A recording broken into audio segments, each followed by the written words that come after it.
What is going on, guys? I'm back again for another video. Today I'm going to be installing a AEM water, that's the wrong way up, there we go, AEM water meth injection. Basically, I'll run quickly through why I'm going to be doing this, because I know this is a controversial subject when it comes to water meth. I'm a cheapskate, kind of. I'll take that back. I'm not a cheapskate. I've spent a lot of money on this car. Basically, everyone has argued on and off on forums about running an Apexi piggyback on these. I understand exactly where you're all coming from, but I'm not running a humongous amount of power through this car. This is just for fun, this car. The Brat will be a different case. That will have a lot of money and time spent on ECU and electronic components. I know to make the best power, I need an ECU and supporting mods for that ECU. The car is got all the supporting for the ECU, so at some point I will upgrade the ECU, but I probably still will run the water meth system. Basically, for anyone that doesn't understand ECUs, on an engine you have basically 4 strokes of an engine. When you start adding boost via a turbo or a supercharger through something that it doesn't understand, you have something called ignition timing. The quickest way to explain it would be, on a normal car, the ECU would control the ignition system. Because I'm running a piggyback on my ECU, which changes the fuel sort of diameters on the fuel, the ECU doesn't understand to change the ignition for the spark to ignite the fuel.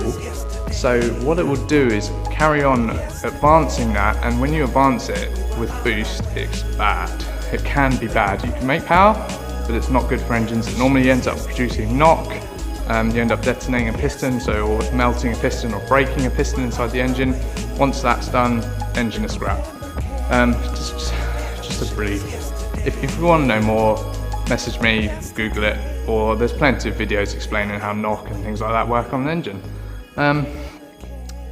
So basically, the idea is you inject water methanol into your engine with the ignition advanced. Basically, what will then happen is it will cool down the air. It's normally the air that causes a problem inside the engine being too hot or pre-ignition on the spark. The idea behind this is it lowers your air intake temperatures, which reduces the risk of that happening, which is why I'm doing it. Because I've run it on cars before and it's just something that I really like, so I'm going to carry on running it. The Brat will also be receiving this, even with a proper setup ECU. I'm still going to be running it on there. So in this video I'm going to get into it. I'll show you how I've done this on the soarer, and we'll just do a quick run through of it. Okay guys, so I've decided to mount the tank in the boot. Sorry, it got covered in a load of dirt when I was popping it in, but you get the idea. The tank I've basically put at the very back of the car in the boot. When I've run water meth before, I normally personally run it at about 30% on the meth, but only mostly because I want cooling effect of it rather than the actual benefits in fueling. The pump I've just mounted to the floor down here. Obviously I've already got the join lines to it. Sorry about the mess in the boot, I've just been throwing tools around. I've run the line up through into the cabin. Obviously you can see the wires there. Then the line will run out along the plastics, along the trims, and underneath here. And then if you go into the engine bay, there'll be a grommet somewhere in the engine bay, which is just a little rubber, like here for example. There'll be one lower down. I probably will come in with my throttle cable. I'll run basically the line along here and into the actual injector with the nozzle inside. I've run it into my intercooler pipe. I haven't welded a bung on and tapped it into there because mostly purely, this is quite thick aluminium. I did measure it. I've got about 3mm thick aluminium pipe on here. Don't ask me why I did that, I just did. Something to note, if you've never fitted anything like this before, AEM give amazing instructions. The instructions they provide in their sort of like leaflet that comes with the kit is really good. If you're running an airflow meter or a MAF or any sort of air reading system, it's a bad idea to run the injector before that on the airflow. So obviously on my setup, air comes in through the turbo, it goes off and round through my intercooler, pops up, goes through my airflow meter, which is a reading system to measure how much air you're getting through your car. Then obviously I've got the injector after that. The reason being is these airflow meters or MAFs or anything like that, whichever way they're called, what's on your car, basically don't like getting wet. If it gets wet, it will cause it to fail or misread. Then obviously we've got a run here, so from here to here, this gives this section and all through the intake manifold chance to cool down the air as it enters the engine.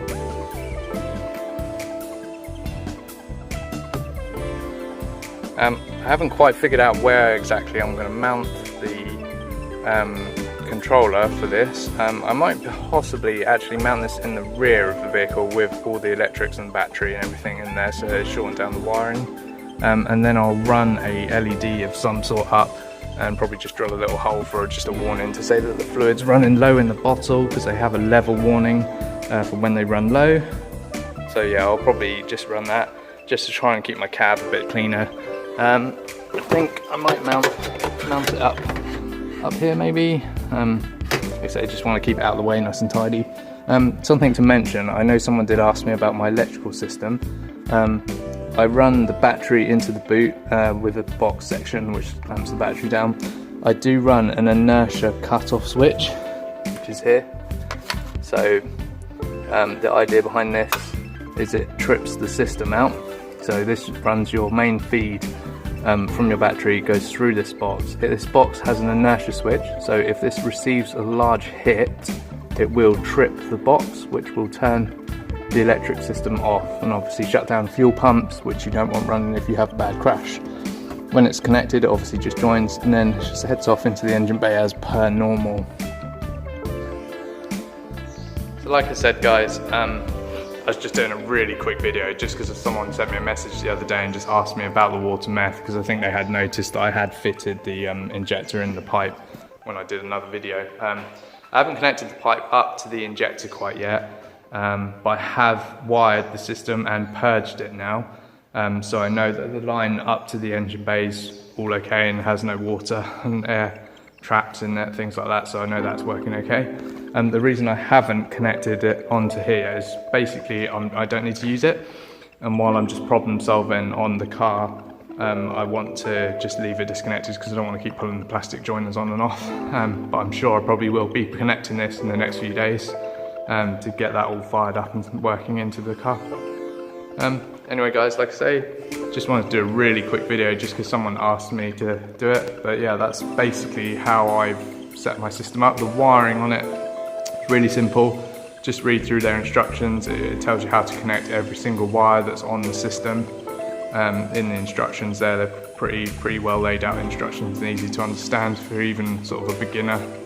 So yeah, don't be put off guys. It's a brilliant thing to have if you're budgeting, like, so say for example you were turboing an IS200 and you just basically run like the Patrick Black box or something like that.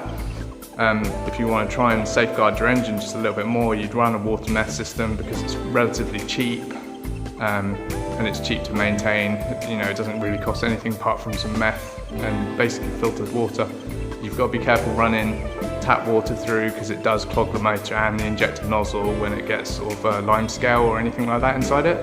But apart from that, it's a relatively easy system to stay on top of. So it's a really good idea if you're budget building a car and you're just going to try and, you know, do it cheap, but you want to make as much power as you can, but maybe you want to daily it, so you want to keep it safe. It's a good option for that.